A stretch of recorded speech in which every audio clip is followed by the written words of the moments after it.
안녕하십니까.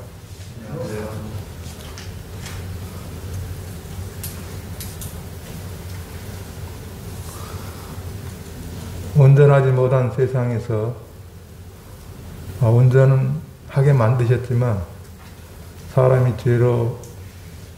사람이 죄를 받아들임으로 이렇게 온전하지 못한 세상에서 저희가 살고 있는데요.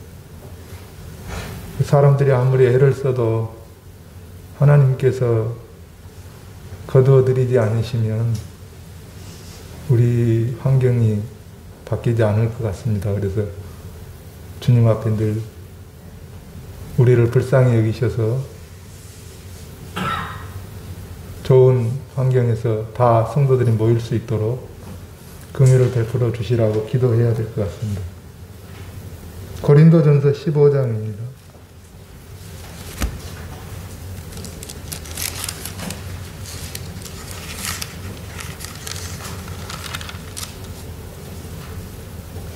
(15장) 1절부터 11절까지입니다. 형제들아, 내가 너희에게 전한 복음을 너희에게 알게 하노니 이는 너희가 받은 것이요 또 그 가운데 선 것이라. 너희가 만일 내가 전한 그 말을 굳게 지키고 헛되이 믿지 아니하였으면 그로 말미암아 구원을 받으리라. 내가 받은 것을 먼저 너희에게 전하였노니 이는 성경대로 그리스도께서 우리 죄를 위하여 죽으시고 장사 지낸 바 되셨다가 성경대로 사흘 만에 다시 살아나사 게바에게 보이시고 후에 12제자에게와 그 후에 500여 형제에게 일시에 보이셨나니 그 중에 지금까지 대다수는 살아있고 어떤 사람은 잠들었으며 그 후에 야고보에게 보이셨으며 그 후에 모든 사도에게와 맨 나중에 만삭되지 못하여 난 자 같은 내게도 보이셨느니라. 나는 사도 중에 가장 작은 자라.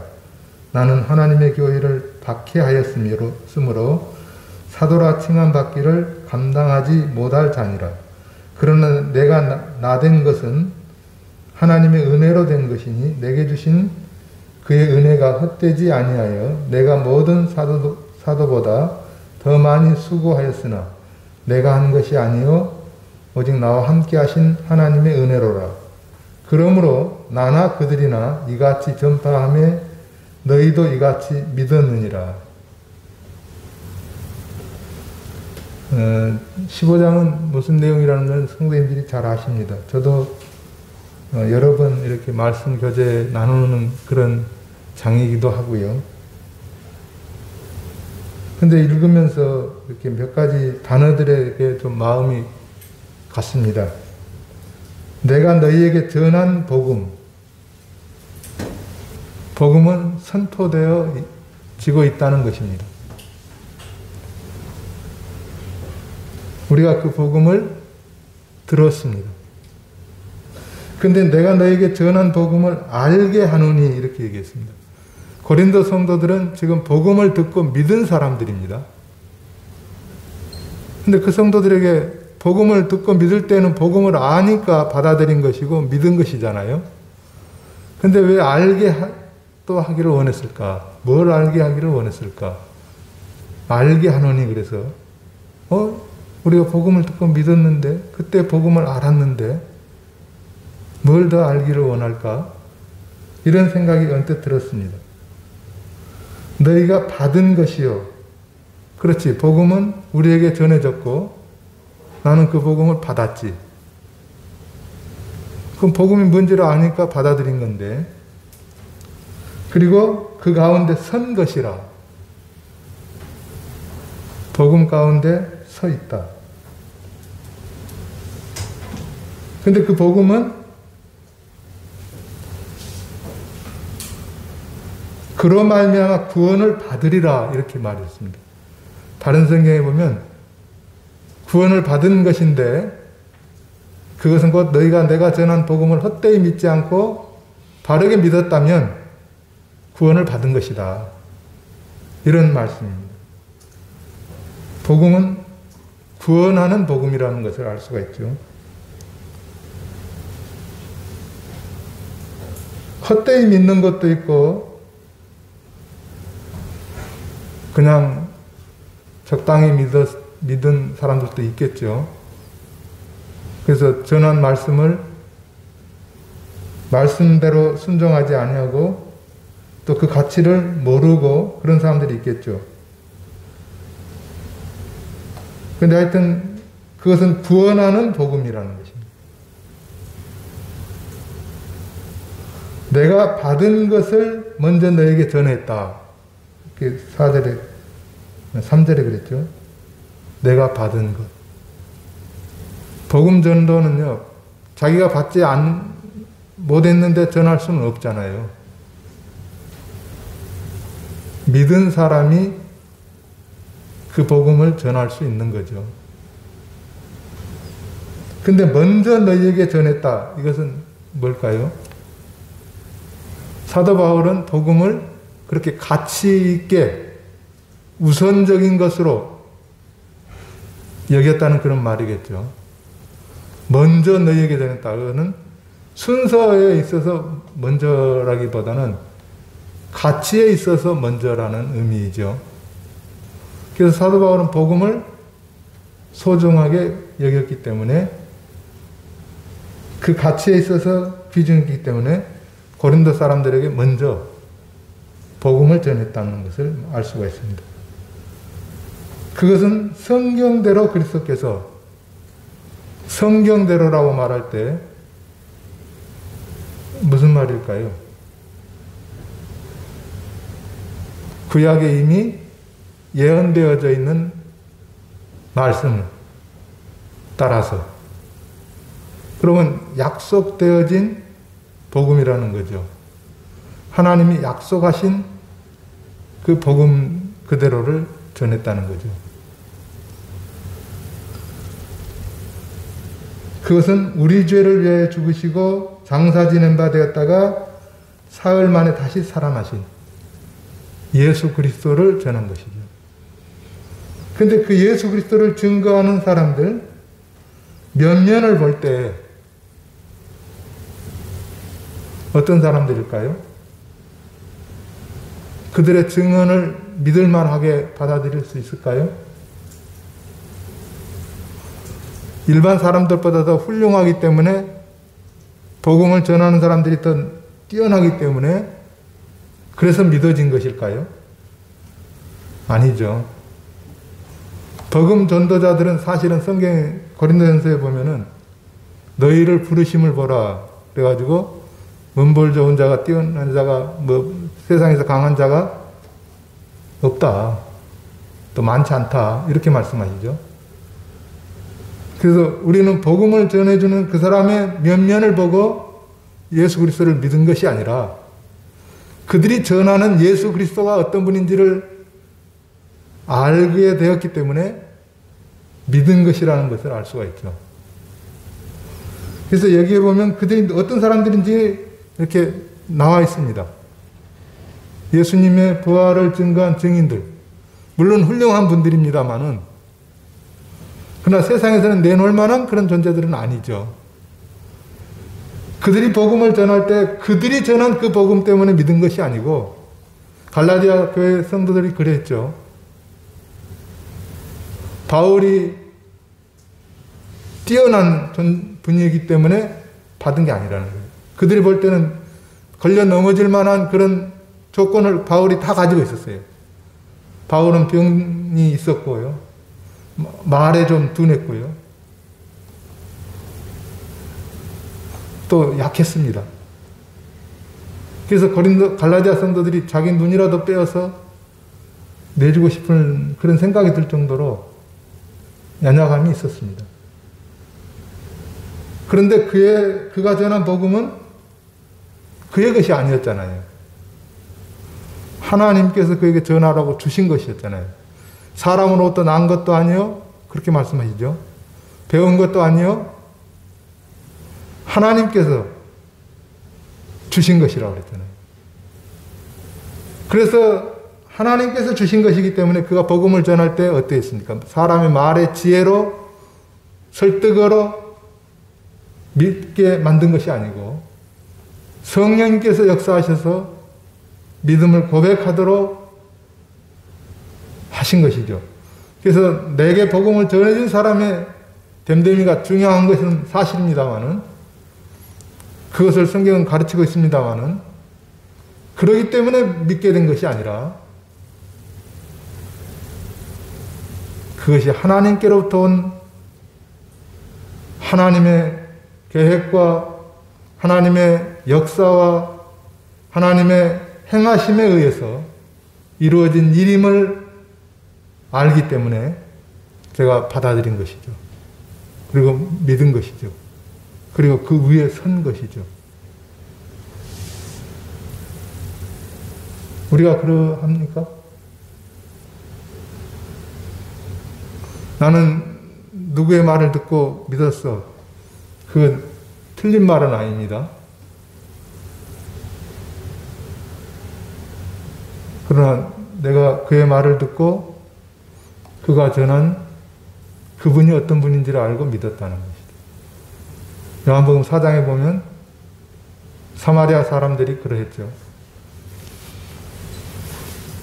수가성의 사람들이 그 여인의 말을 듣고 나왔지만 결국 믿게 된 것은 그의 말을 듣고 그가 세상의 구주임을 우리가 알고 믿었다. 이렇게 얘기하죠. 그래서 그런 부분들을 좀 생각을 했습니다. 제가 다시 이렇게 조금씩 정리해 가면서 살펴보겠습니다. 형제들아, 내가 너희에게 전한 복음을 너희에게 알게 하노니 내가 너희에게 전한 복음. 그 복음은 누구로부터 온 거라고요? 로마서 10장에 보면 믿음은 들음에서 나오며 들음은 그리스도의 말씀으로 말미암느니라.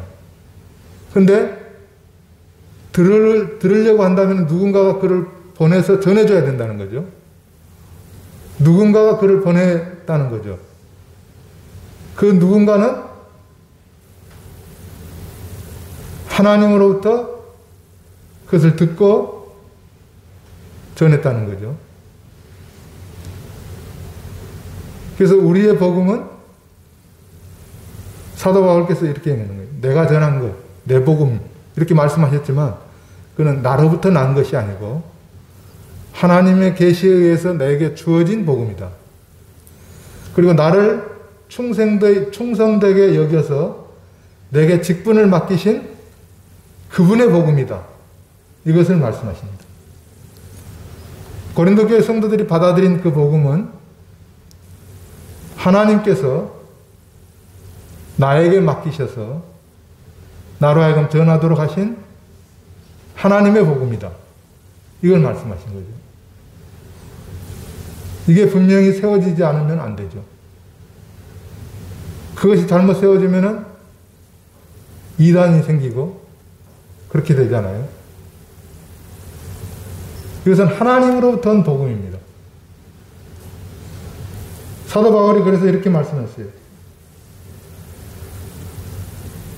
하나님께서 나를 충성되이 여겨서 내게 직분을 맡기셨다. 그 직분은 하늘로부터 시작된 것인데 갈라디아서 1장 11절로 12절을 보시면 하나님의 창세전부터 가지고 계셨던 경륜, 계획에 의해서 또 창세기 3장 15절이나 로마서 5장 6절, 갈라디아서 4장 4절에 보시면 창세기 3장 15절에서는 여자의 후손을 말씀하시잖아요. 사단의 머리를 깰 여자의 후손. 근데 로마서 5장 6절에 보시면 기약대로 이렇게 표현되어 있거든요. 우리가 아직 연약할 때 기약대로 그리스도께서 우리를 위해 죽으셨다. 갈라디아서 4장 4절에 보시면 때가 참에 이렇게 됐거든요. 하나님이 그 아들을 세상에 보내셔서 우리를 대신하여 저주를 받게 하셨다. 그리고 율법 아래 나게 하시고 이런 말씀하시죠. 그래서 기약대로 때가 차면 이것은 하나님이 계획하시고 하나님이 때가 되셔서 하나님이 보내신 그리스도. 그래서 구원은 하나님이 시작하시고 하나님이 때가 되어서 그 일을 이루시고 하나님이 하십니다. 이것을 알기를 원했습니다. 고린도 교회 성도들이요. 그런데 그 외에 알기를 또 원하는 게 참 많죠. 고린도서를 읽어보면 특히 그런 것이 많아요. 너희가 알기를 원하노니, 너희가 모르기를 내가 원치 아니하노니, 너희가 이서를 알았나니, 이런 표현을 많이 쓰고 있습니다. 그래서 우리는요, 복음을 믿었어도 계속 그것을 기억하고 상기하고 알아가야 돼요. 우리가 알아야 될 것들이 참 많더라고요. 성경은 날마다 읽어야 될 책이고요. 날마다 우리의 상태를 점검해보고 이렇게 바꿔가야 될 그런 말씀인 것을 볼 수가 있습니다.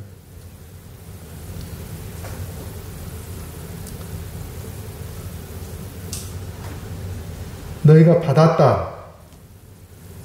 복음은 우리가 받아들이는 것이죠.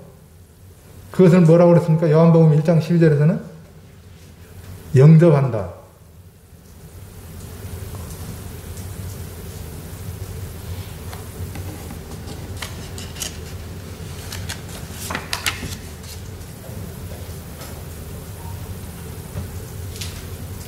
또 받았다. 사도행전 2장 41절에 보시면 받았다. 16장 32절에서는 믿었다. 이것을 성경은 마음을 열었다 이런 표현을 쓰기도 하고요.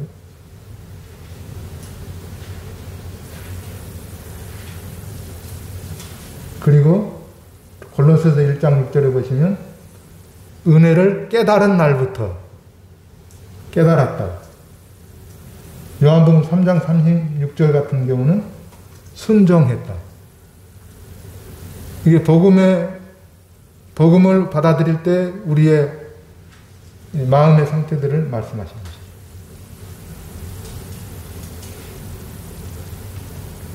복음이 우리 안에 있습니다. 우리는 그걸 영접했습니다. 그럴 뿐만 아니라 복음에 그 가운데 선 것이라 그랬죠. 섰다고 말할 때는요, 그것이 내 삶의 일부라는 것입니다.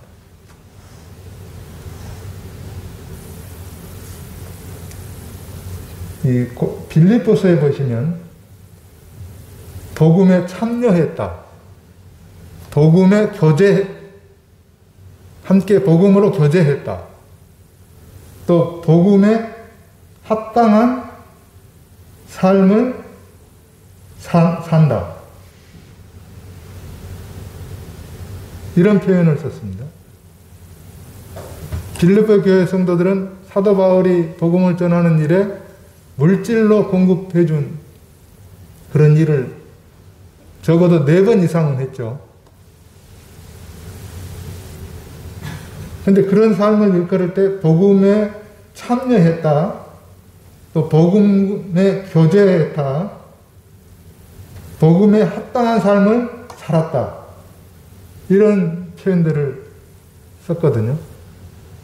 이게 이제 고린도전서 15장에서 복음 너희가 그 가운데 선 것이라는 표현과 같다는 것이죠. 그러면 복음에 합당한 삶이라는 것은 뭘까요? 물론 빌립보서에 말씀하신 대로 복음에 교제하고 복음에 참여하고 복음에 동참하고 또 복음을 전파하고 이게 복음에 서 있는 삶이에요. 그런데 제가 이제 요한 1서를 읽으면서 정말 복음에 함께 한다는 것은 뭘까? 그 읽으면서 그런 생각이 들었어요. 그런데 복음이 그들 가운데 역사할 때요, 그들이 복음을 받아들였을 때 어떻게 바뀌었느냐면요, 하나님은 빛이시다. 그리고 하나님은 사랑이시다. 이 두 가지로 바뀌더라고요. 요한일서를 읽어보니까. 빛이시라고 말할 때 그에게는 어두움이 전혀 없다. 그럼 우리가 죄가 전혀 없다는 것이냐? 그렇지는 않다는 거예요. 우리가 죄가 없다 한다면 하나님을 거짓말쟁이로 만든다는 거예요. 우리는 죄가 있다는 거예요. 근데 그 죄를 잡아간다는 거예요. 그리고 버린다는 거예요. 주님이 우리를 위해서 중보하시고 계시다는 거예요. 그리고 하나님은 사랑이시다. 이렇게 말하거든요. 내가 구원받을 때 그 복음을 받아들이고 나서 하나님의 사랑을 알게 되었다. 어떻게 알게 되었습니까? 하나님께서 그 아들을 세상에 보내셔서 우리를 위하여 죽게 내어주신 그것을 볼 때 하나님의 사랑을 내가 알게 되었다. 그래서 하나님은 사랑이시다. 근데 그 사랑이 어떻게 나타나냐면요. 형제를 사랑하는 걸로 나타난다는 거예요. 형제를 사랑하는 것으로 나타나지 않는다면 그는 하나님께 속한 것이 아니라는 거예요. 가인과 아벨을 예로 들어서 말씀하시죠. 가인을 봐라. 그가 악한 자에게 속하여 자기 동생을 죽였다. 그러니까요. 그런 말씀을 볼 때 내가 복음에 합당한 삶을 산다는 것은 뭘 말하는가? 그것은 내가 복음을 어떻게 받아들였고 그 복음이 뭐라는 것을 알고 그렇게 살아가는 것을 말한다는 거예요. 근데 그것은 뭐냐면 형제를 사랑하는 것으로 나타난다는 거예요. 우리 일산 모임은 주님께서 은혜를 더하시고 은혜를 베푸셔서 사랑하는 형제 자매님들께서 서로 연약함도 보이고 거침도 있고 그럼에도 불구하고 주님의 사랑을 배우셨기 때문에 그 사랑을 나타내려고 애를 쓰고 사랑하기를 힘쓰고 이렇게 하죠. 서로 사랑하라 그랬잖아요. 뜨겁게 사랑하라 그랬잖아요. 그래서 복음에 합당한 삶은 우리가 서로 사랑하는 것이구나. 복음을 깨달은 사람은 자기 마음 가운데 그런 불편함이 있을지라도 사랑을 나타내는 것을 기본적으로 하는 것이구나. 그것이 없으면 그는 그 안에 하나님이 계시지 않는다는 거예요.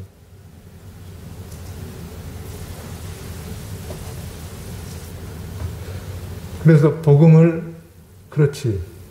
내가 복음을 받아들이고 나서 형제라는 말을 배울 때 이거는 사랑의 관계구나.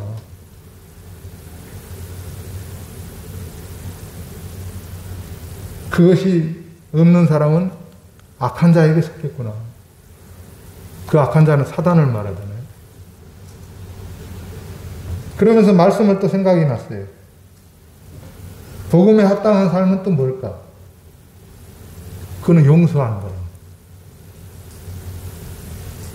마태복음 18장에 보시면요.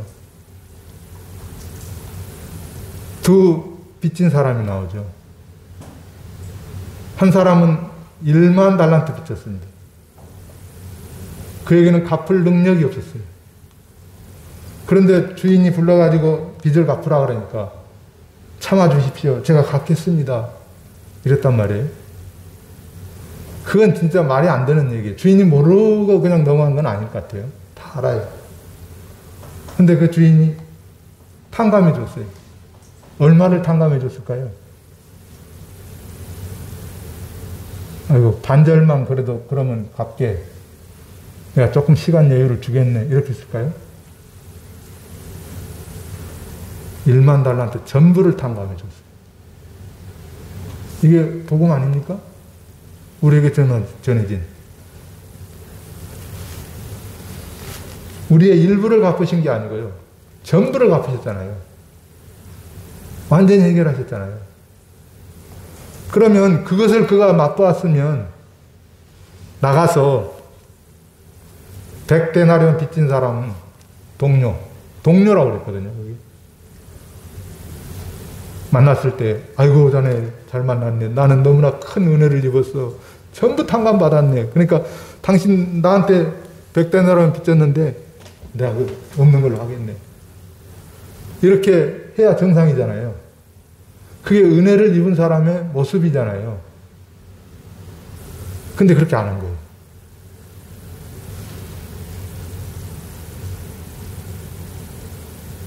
자네 나한테 100데나리온 빚졌지? 빨리 갚게. 안 갚은다? 못 갚으니까는 그냥 가둬버리잖아요.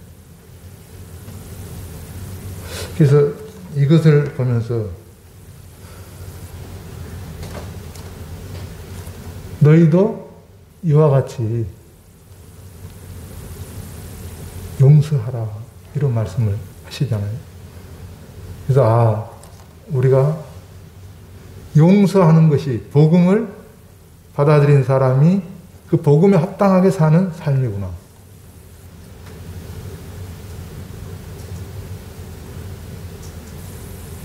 근데 나는 왜 마음이 이렇게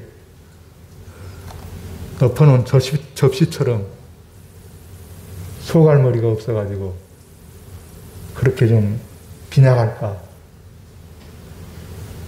이게 이래놓고도 내가 복음을 깨달았다고 말할 수 있을까? 그런 생각이 들더라고요. 복음 위에 산다는 것, 복음 위에 서 있다는 것은, 내가 받아들인 그 복음 위에 서 있다는 것은 이런 삶이어야 되는구나. 그래야지 내가 복음을 깨달았다고 말할 때 자네 보니까 그런 것 같네. 이렇게 나오지 않겠습니까?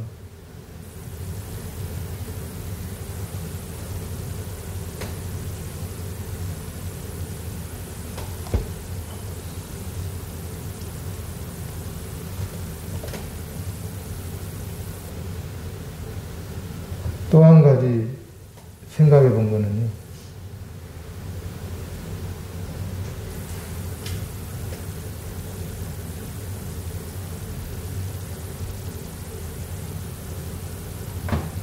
복음을 깨달았다는 것은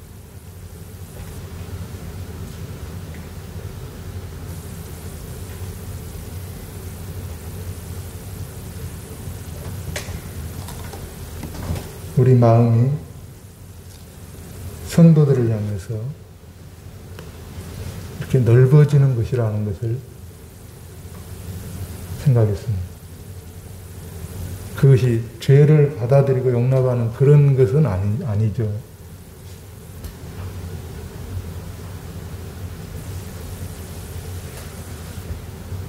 주님께서 에베소서에 보시면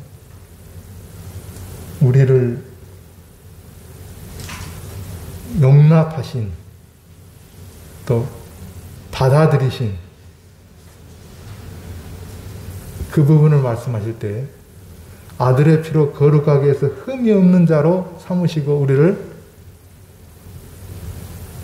받아주셨는데 그 거저주신 은혜를 찬송하도록 하기 위해서 그렇게 하셨다고 말씀하시죠. 용서도 있고요.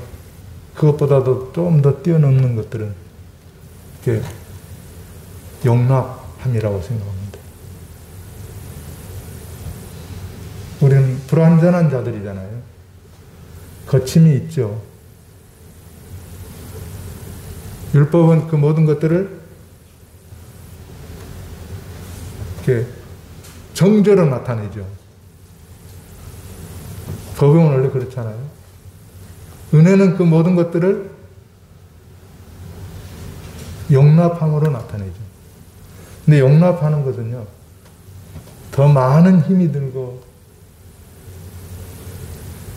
그렇다고 생각합니다. 사랑하는 형제자매님들께서는 그런 모습을 보이는 것에 대해서 참 감사가 되고요. 특히 일산 모임의 성도님들은 주님을 그렇게 배우시고 또 주님의 복음을 그렇게 깨달으시고 계시기 때문에 우리 가운데 많은 불협화음들이 없고요. 그런 모습인 것을 생각할 때 감사됩니다.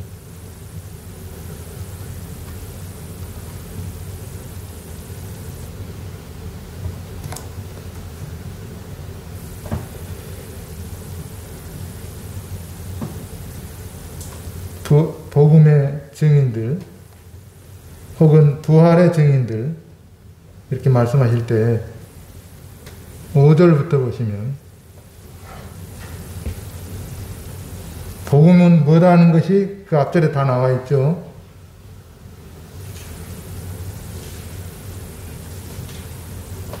너희가 만일 내가 전한 그 말을 굳게 지키고 헛되이 믿지 아니하였으면 그로 말미암아 구원을 받는다. 내가 받은 것을 먼저 너희에게 전하였느니 이는 성경대로 그리스도께서 우리 죄를 위하여 죽으시고 장사 지낸 바 되었다가 성경대로 사흘 만에 다시 살아나사. 이게 복음의 핵심이잖아요. 그 복음의 증인들이 어떤 사람들이냐. 게바에게 보이시고 후에 12제자에게와 게바와 12제자 그 후에 500여 형제에게 일시에 보이셨나니 그 중에 지금까지 대다수는 살아있고 어떤 사람은 잠들었으며 이들은 증인들이죠. 그런데 이 증인들의 말은 힘이 있을까요? 사회적으로 그들의 위치가 있기 때문에 힘이 있겠죠? 아니요. 사도행전에 보면요. 요한과 베드로가 기탄없이 말하는 것을 듣고 저 갈릴리 사람들이 학문도 없는 사람들이 말을 잘하네. 이런 판단을 받았잖아요.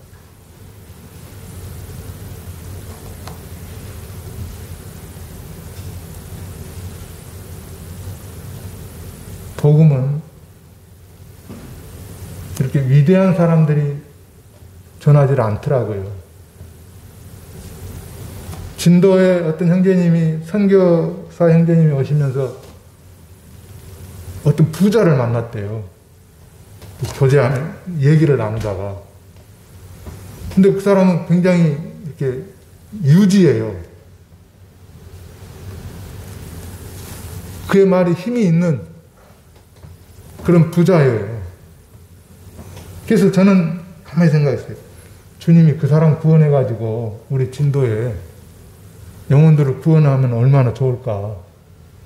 그렇게 힘 있는 사람 구원해서 그의 말에 힘이 있어가지고 건지면 얼마나 좋을까. 이렇게 생각을 했거든요. 근데 하나님께서 그렇게 안 하시더라고요. 그 사람이 복음에는 관심이 있는 것처럼 보였는데 결국은 믿는 사람은 아니었거든요.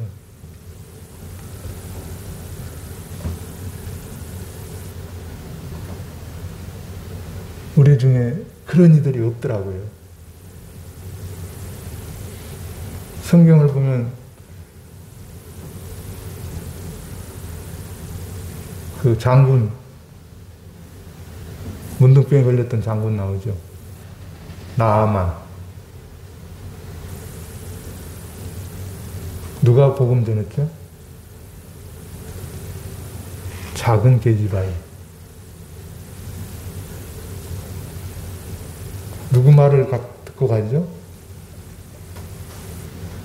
그래서 그는 하나님 앞에 간 게 아니고요. 엘리사 앞에 가요.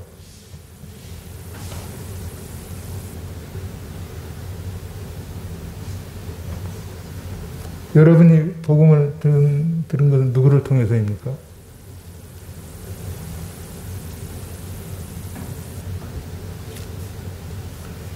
그런 인물들이 여기에 나옵니다. 게바는 3번 주님을 부인했습니다. 그 세계에서도 별로 그렇게 참 그럴 것 같아요. 그게 드러나면요. 근데 주님은 말씀하셨잖아요. 네가 3번 나를 부인하리라. 내 믿음이 떨어지지 않기를 위해서 내가 기도하였노라. 내가 너를 씻기지 아니하면 너는 나와 상관이 없느니라. 이런 말씀들을 계속 하시잖아요.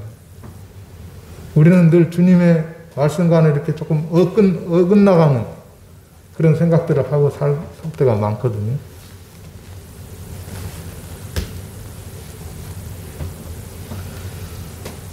(500의) 형제들 어떤 사람들입니까? 일반인들이에요.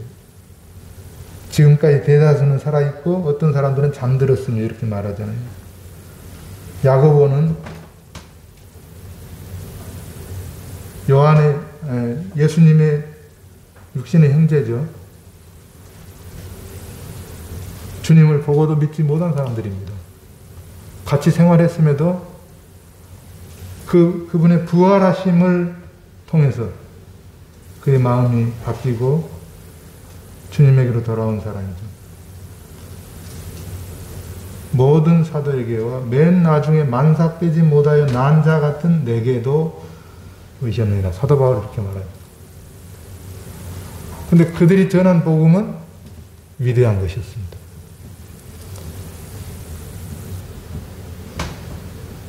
사도 바울은 나는 하나님의 교회를 박해하고 사도라 칭함 받기를 감당할 수 없는 자라고 말합니다. 그런 사람을 구원하신 것은 하나님의 은혜라는 거잖아요. 우리도 은혜가 아니면 입을 다물 수밖에 없는 그런 존재들입니다.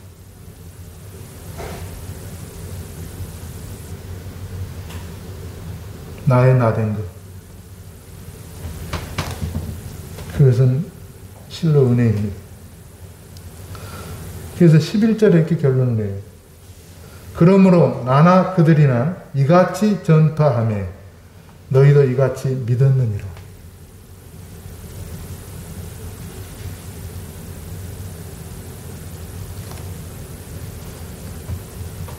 나나 그들이나 이같이 전파했다.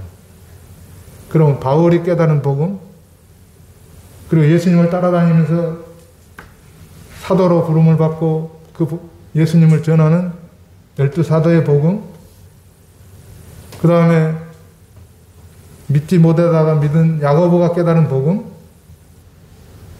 같은 복음이죠. 그들의 목소리는 같은 것을 말하는 사람들이 되었습니다. 너희도 이같이 믿었다. 그러면 고린도 성도들도 같은 복음을 깨달은 사람들. 그들의 목소리는 같겠죠. 주님에 대해서 말씀하실 때 많은 물소리와 같고 그분의 음성은 많은 물소리와 같고 그랬잖아요. 저는 이것을 또 생각하면서 우리는 한 목소리를 내는구나.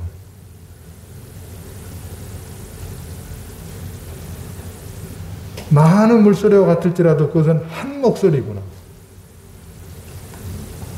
거기에는 잡음이 섞이거나 다른 소리가 들어가거나 그런 것이 아니에요. 오로지 한 목소리구나. 그것은 예수 그리스도를 말하는 것이구나. 이런 생각을 했습니다. 우리는 그 위에 서 있습니까? 우리의 목소리도 하나입니까? 그렇죠. 수많은 다른 얘기들이 나올 수 있을지 모르지만 우리의 목소리는 하나예요. 다른 얘기가 나오는 것 같지만 그것은 화음에 불과합니다. 불협화음이 아니에요.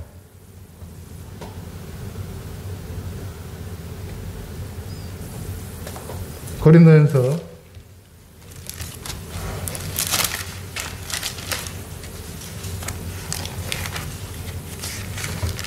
1장을 보시면요. 고린도교회 성도들이 그러하기를 원했습니다.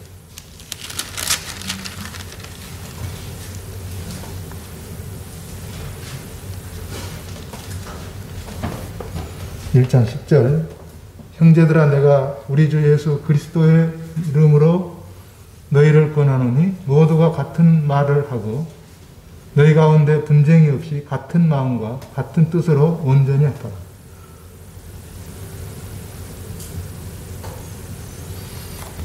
사도 바울께서는 고린도 교회에 편지를 보내면서 그들의 믿음과 그들의 신령한 은사와 이런 것들을 칭찬했습니다. 그런데 그들에게 말씀을 하셨는데 모두가 같은 말을 하라.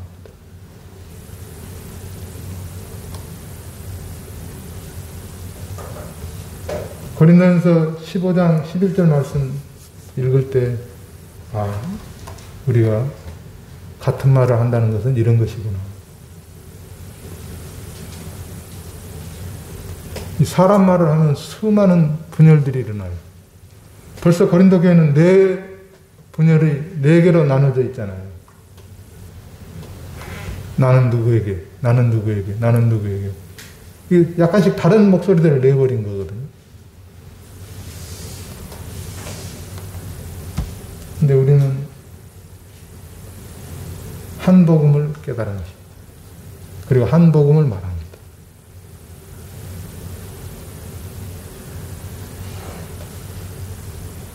우리는 그 가운데 그것을 전파하는 사람의 소리를 들었고 그 전파하는 사람은 보내심을 받은 사람의 충성을 다한 것이고 그를 보내신 일을 통해서 우리가 복음 위에 서 있고 그 복음을 말하는 같은 말을 하는 사람들이라는 것을 생각할 수가 있었습니다. 그래서 구원은 일반으로 얻은 구원을 유다서 3절에 말씀하고 계시잖아요. 같은 복음, 다른 복음이 아니죠. 그 다음에 베드로 후서 1장 1절이나 디도서 1장 4절 같은 데 보면은 동일하게 보배로운 믿음을 받았다. 동일하게. 이런 말씀하고 계시고요.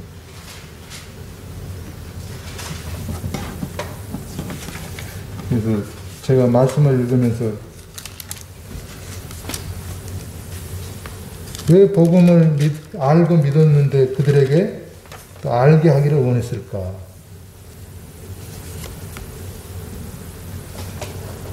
그들이 받은 것이고 그 가운데 서 있다고 말을 했는데 그들은 복음으로 인해서 합당한 삶을 살아가고 있는데 왜 그것을 또 이렇게 알기를 원해서 말씀하셨을까? 이런 것을 생각할 때 마음에 감사가 되고 교훈이 되었습니다. 우리는 가장 귀한 복음을 그것도 같은 복음, 한 복음을 믿고 깨닫고 있다는 것에 대해서 감사가 되고요.